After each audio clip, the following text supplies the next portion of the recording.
Hello, and welcome to the Media Center's 10th Local Hero Award series, in which we showcase 5 people from the Mid-Peninsula for outstanding achievement or contributions to the community. We solicited nominations and we're especially looking for the unsung heroes. Each winner is an inspiration, and each has a great story to tell.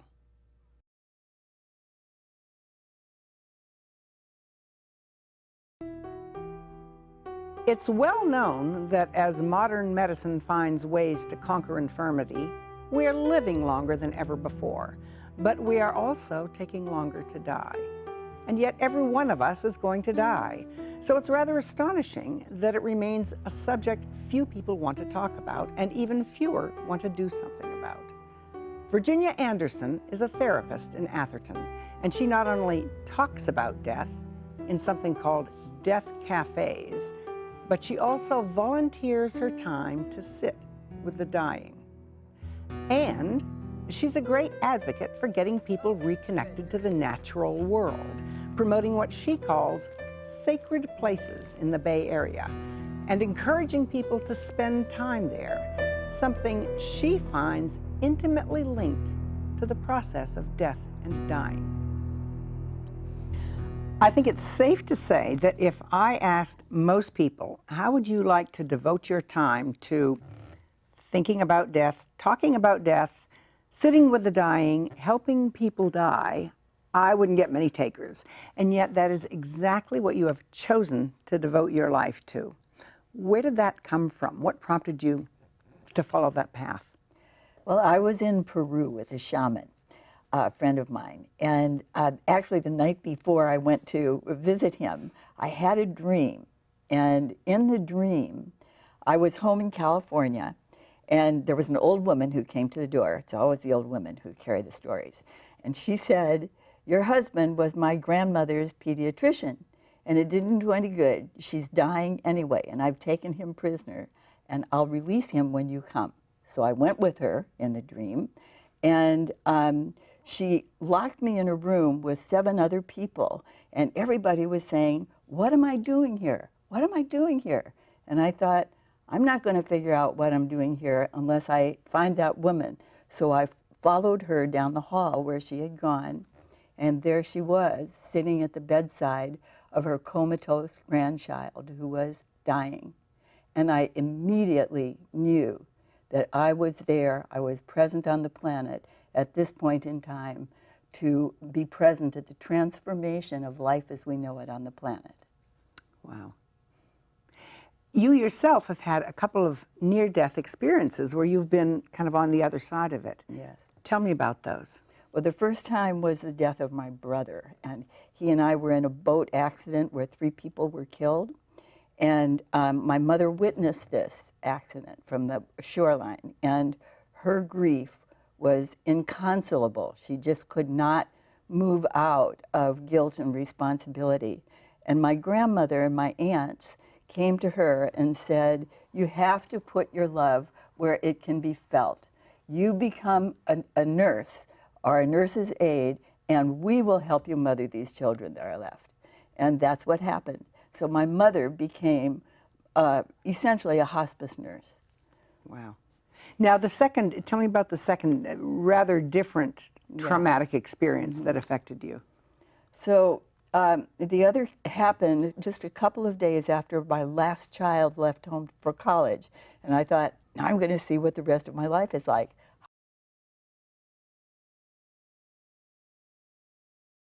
The house attacked me, tied me up, blindfolded me, raped me, and kept telling me repeatedly that I was going to die. And I had no reason to doubt him. And so I felt that my experience was I was totally, totally afraid. And I thought, this is the worst possible way to die. To die in fear is terrible. Give me a way to die without fear. And what came to me was a story, a Buddhist story about a monk being chased by a tiger through the woods. And the gist of the story has to do with him finding at the very last moment, as he knows he's going to die, a strawberry plant with one ripe red strawberry. And he plucks the strawberry and eats it and says, "How delicious." Oh, that's wonderful. So Yeah. the message to me was to be in the moment. And what I said to this man as this dream ended, or this vision ended, was, do what you're going to do, because I have a friend coming with a baby and there's no point in a bloodbath. He leaped up, ran out of the house and into the arms of the police. And my friend came with her baby and we were safe. Wow. So I gather that you have obviously applied what you learned from those experiences, but your first real experience caring for the dying was not a professional one, but it was closer to home. Yes. Tell me about that. Oh, that was my father, who had hemophilia. And he came ostensibly to be present for surgery, because with hemophilia you have to have some very special care. But it became very clear that, in fact, he was dying, and he had come to our house really to be present with me, because I think I was probably his favorite person in the world. However, our paths had been separated for quite a few years, because I had 5 children as a single mother, and I didn't want to put my grief on my parents. And so this was a wonderful opportunity that he and I had to reconnect, and reconnect in such a powerful way, because he was a really important person in my life. And so I learned a lot of things from that. And one of them had to do with the importance of music, which had always been a link for our whole family, and continued to be. So my kids came and we sang and we drummed, and even when he became delirious off and on, he would be chanting, "How do I get out of here? How do I get out of here?" And my kids would be singing, I would be singing, and he would try to blend his music with our song. He was totally, totally with us. It was the most amazing experience to have this person who was fully, fully present. And there were so many parts about how he made this happen, how he evoked this time of being here. And so it ended with me making use of this musical connection. And again, with the help of a shamanic, something that had been shared with me by a shaman about a particular sound practice to help people part company with their bodies. So you essentially learned that it was possible to have a good death. Yes, yeah. Which is rather inspiring. I don't think most people expect that. Yeah. Tell me a little bit about the community that you volunteer for. Why do you volunteer? Okay. So for one thing, I was very intrigued with friends who were already participants in volunteering at the Zen Hospice program, and I also knew that they had a good training program. And so I did some work ahead of time with through Metta Institute, that was founded by a man who was very much connected with the hospice center at Laguna Honda initially.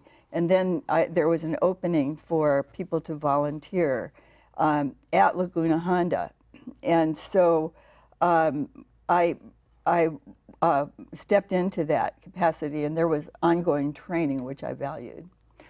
What do you give them that, well, I should say, what is the value of hospice? Well, for one thing, I think the important thing is to be able to be completely present for someone, for whatever it is that they need to do. So it's very varied, and it may involve just sitting quietly and not saying anything at all. It may involve picking up on something that they express, and you help them evoke the story or find some way to give some positive conclusion to it. It may be a matter of just spending time with them, being silent. Well, I'm still thinking about that difference between a good death and a bad death, and assuming that hospice helps people more toward a good death. What are the important things that people often have to do before dying? Well, I think that lots of times people carry baggage about stuff that's unfinished business between themselves and other people. So sometimes it's a matter of just them working through that. Sometimes it's a matter of finding a way to make a better ending with somebody in a direct way. So I think that's an important thing for people to be able to address. It's also important, there's a whole if only line of things. If only I had done this, if only da da da da. And to give a better conclusion to the if onlys, that's a really hard thing to die with, is if onlys. And you do see a change. Do you see a letting go, a lightening up once these people have unburdened themselves? Yes, I think that's true. I think that's true. Wow. What do you think of what's the hardest part? What are the most difficult things for people in general? I think the business of dying without really feeling like you've lived life as you would have liked to live it. So we come back to the if only things, you know. What about fear? What about fear of the unknown? Is that big? Sometimes that's an apprehension. You know, they don't know what's going to happen after they die. They don't know what the dying process will be like. But I think the unfinished business is probably the biggest thing. What about the sheer sadness? If you do live life fully and you're engaged and you have loved ones, doesn't it just break your heart to leave it? I think if you've really lived life well, I come back to the strawberry, you know. How delicious, you know. And if you die with that in your mind, then I can't remember how the Kabir's line goes, but there's a wonderful line of poetry that says, you'll make love to the divine in the hereafter. So if you live well, you really know how to die well. What advice do you have then, sort of what you just said, but if there's any more, for the dying and for the caregivers? What are the big aha gems that you've learned that you could pass on? Well, I think that probably the whole experience of having somebody be totally present for you. What does that mean? What does it mean? Well, if I'm the one who's trying to do that, it's centering myself, opening my heart, and just allowing whatever it is to unfold to make that happen. So I could maybe tell you about something that's happened to me recently that was an experience of sort of being inside that. I broke my clavicle in 4 pieces, and then I immediately got pneumonia. And somehow or another, in the course of this pneumonia beginning, I had some, I surrendered my conscious capacity to edit what I was thinking about or saying. And so my children all came, and my daughter said, you just entered into a stream of consciousness that wouldn't stop. And you would go from one topic to another topic, and it didn't make any difference. And I said, the thing that didn't make any difference was that you guys were so totally present, so totally accepting that anything that I was going to do would be okay. So I thought afterwards, this is what it's like to be inside hospice. Whatever you're doing as you're dying, it's really okay. It's going to come out okay in the end. Wow. Let's talk a little bit about the taboos, because I'm struck by the absence of them when you talk. But clearly there are taboos against talking about death, for starters. Where does that come from? Is it just our culture, or is it something that's innate? No, I think that it not only is it different at this point in our culture, it's different from what it has been in the past in our culture. You know, that there are times chapters, things that are happening in the world, things that are happening in the community that make it more or less possible to have those dialogues about death. So, so for instance, I think that maybe some of the people who were involved in opening the death camps, that caused such trauma that they didn't want to talk about it. And so to die holding those images and that unfinished piece of knowing something so terrible is a really hard thing to die with. So, so that's one kind of situation. So war specific in that case. Yeah, war specific. Things that have been so difficult. And again, the things that you regret having done, that you feel responsible for in some way, someone else's pain, something that you didn't confess that would maybe have made a difference. But that would be universal rather than cultural, I would think, yes, pretty much. Yes, right. So, so there are certainly patterns in various cultures about how you go about dying. Isn't it universal for, and tell me if it isn't, when you see something dying, especially another human being deteriorating, isn't there a natural revulsion? Or maybe if, with exposure that's not the case? You tell me. And how can that be mitigated? That revulsion. Well, I think about people who are on, in war situations. I think that must be much more true. And I think that it's shocking, and it really can cause major psychological damage that you can carry. Well, or even away seeing with that. somebody just deteriorate. Can't that be? I don't want to talk about that. I don't want to get near it. Well, I think that the loss of one of the exercises that they do in Zen hospice is the postage stamp exercise, and you list your senses, you list your identities, the ways that you hold your identity in the world. There are several different categories of things. Your friendships, the people who are close to you, and then somebody comes along and jerks those off one by one. So you lose the capacities that and the connections in life that make life worthwhile. And so the loss of those pieces is a struggle for anyone to deal with. It's a struggle. And so you keep being brought back to the essence of what is it like to be alive without eyesight, without hearing, without this or that or the other thing. So that's a really difficult thing. And you see people reach that state where they are able to strip themselves of everything, sans eyes, sans teeth, sans, and be okay with that essence?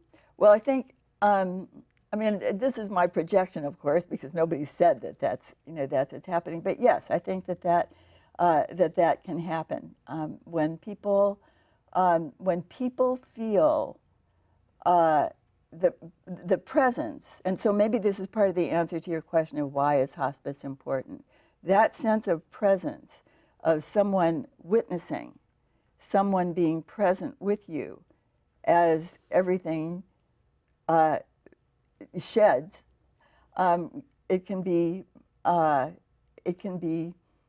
made much easier, I think. And I assume that I don't know what you were like before, but it's much easier for you to watch a person decay, physically disintegrate, and it doesn't bother you the way it might bother some people. Well, it's a challenge. Yeah. It's a challenge, I think. And so it takes a lot of quietness, internal quietness.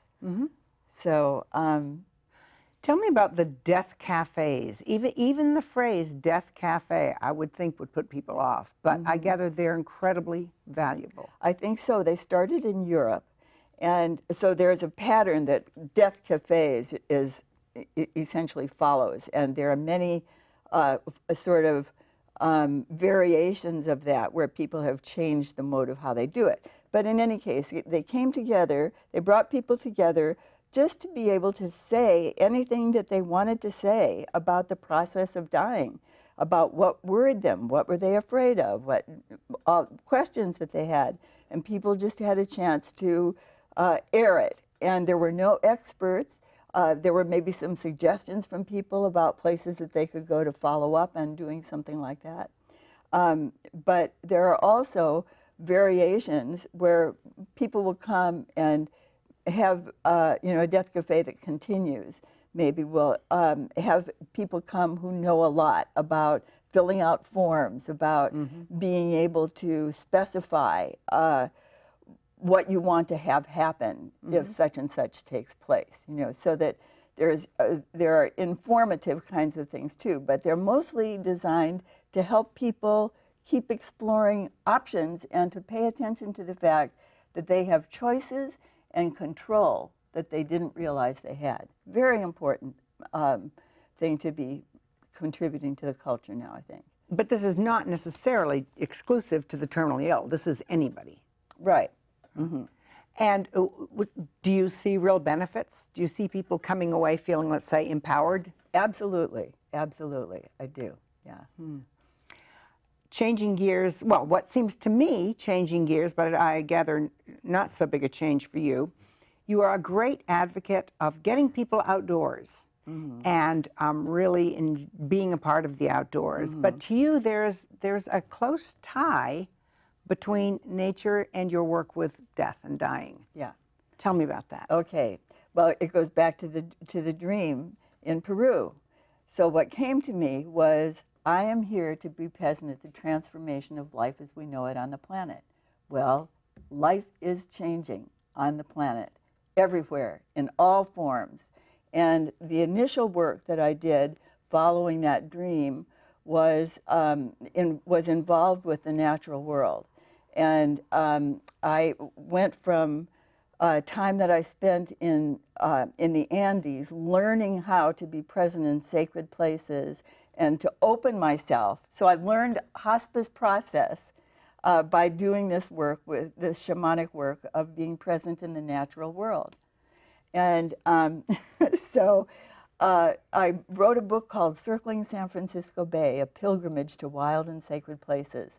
And it involves the mountains that surround the bay and the power places, and how a person can learn to open to the presence of spirit, to the presence of wisdom that's there. So it's intertwined, deeply intertwined for me. And I'm appreciative of hospice because my knees are creakier and I can't go onto so many paths that I used to go on in the past. I love it. Well, that's a great place to end, and I'm looking forward to your next book, so stay tuned. Thanks very much for coming, and congratulations on your award. Thank you very much.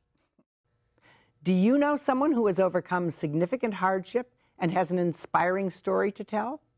Someone who has sacrificed or given over and above to the community and deserves some recognition? If so, please contact us with your nomination for next year's Local Hero Awards.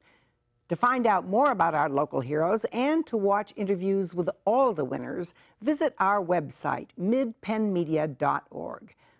At the Mid-Peninsula Community Media Center, you can make your own videos and television programs and take classes in all aspects of media production. You can also hire our professional services team. To find out more about that, go to mcproservices.com. Congratulations to all our winners, and thank you for watching.